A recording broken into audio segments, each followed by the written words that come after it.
sequentially again through the niyamas.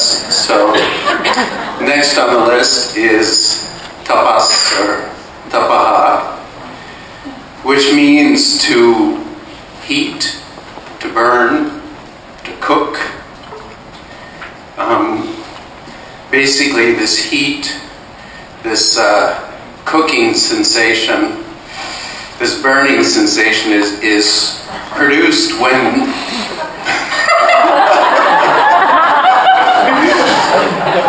sorry. I have jokes for that.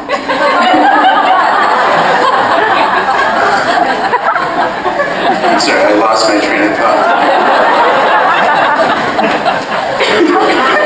See, there are drugs for that. Basically, this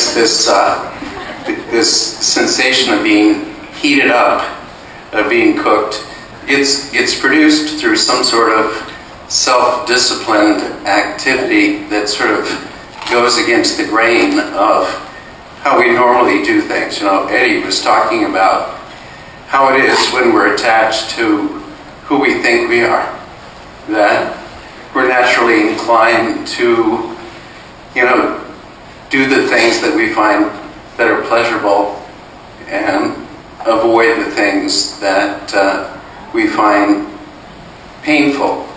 These are a couple of what Patanjali calls the kleshas.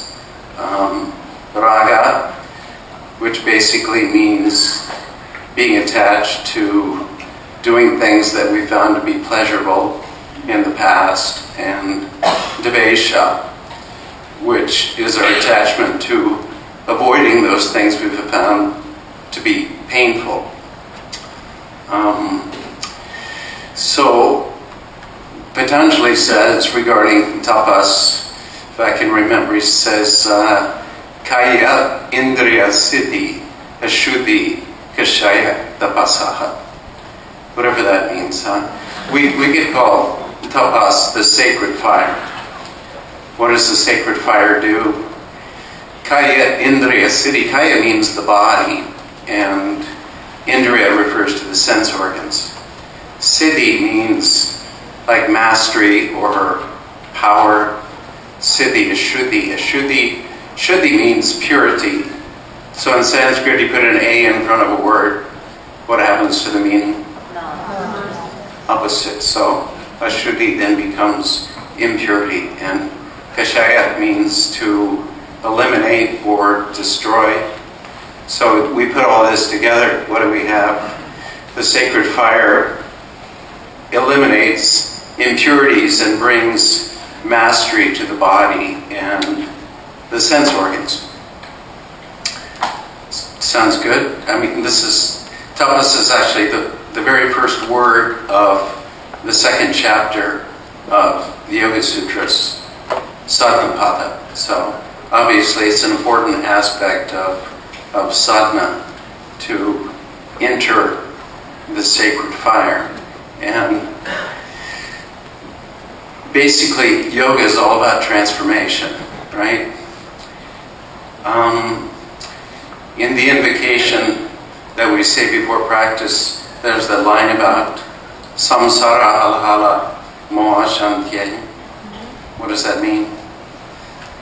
Samsara is sometimes defined as the whirlpool or the cycle of repetitive experience. Hala hala means snake poison. Moha shantye means basically that we've come to identify with. So, basically, as Eddie was saying earlier, we've come to identify with who we think we are. And as a result of that, we pursue pleasure, we avoid pain, so we become trapped in this cycle of repetitive experience. And as a result of that, we don't evolve. That this cycle ultimately becomes poisonous, and we begin to suffer as a result of this. So it seems like kind of a paradox, but what leads us out of our suffering is to undertake willful suffering. In a sense, is what tapas is. When we engage in a practice like Ashtanga Yoga, it's somewhat painful, isn't it? Yes. Just sometimes, yeah. I mean, does that mean we're a masochist? Because, yeah. I mean, the problem with just pursuing pleasure and avoiding pain is that not all things that are pleasurable are beneficial. Likewise, not all things that are painful are harmful. Some things that are painful are actually beneficial. Like yoga sometimes can be that way. I remember when I first started yoga, I was not exactly thriving in my life. I had this sort of stressful, working in the psych hospital job, teaching yoga in the psych hospital. It was stressful, and it was also incredibly low paying. I lived in a crummy house that was infested with cockroaches, and I drove a really lousy car. I hadn't had a date in I don't know how long. It was like I was walking around with a big sign on my forehead that said "loser." But then I started practicing yoga, and something remarkable began to happen as a result of that. By immersing myself in the sacred fire, things began to fall away.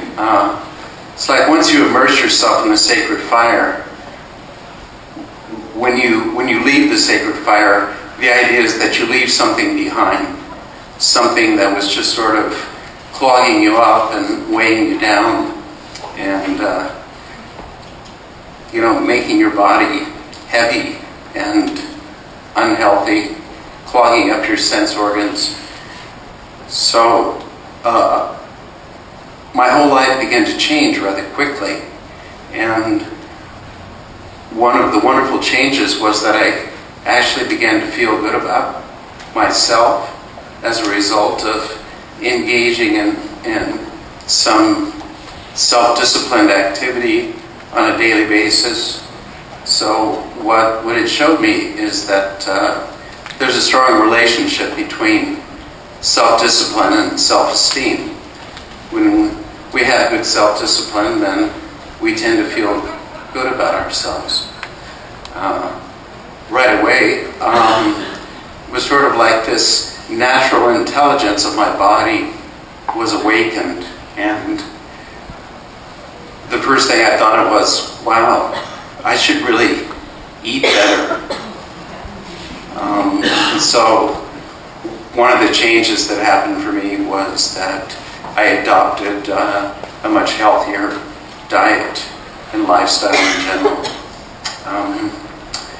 I remember one night I was coming home from work, and I stopped at a gas station to fill up. There were these three women who were also filling up, and I said hello. They said hello. And I got in my car and I drove home. I didn't think anything more of it. And I got out of my car and I looked, and these three women had followed me home.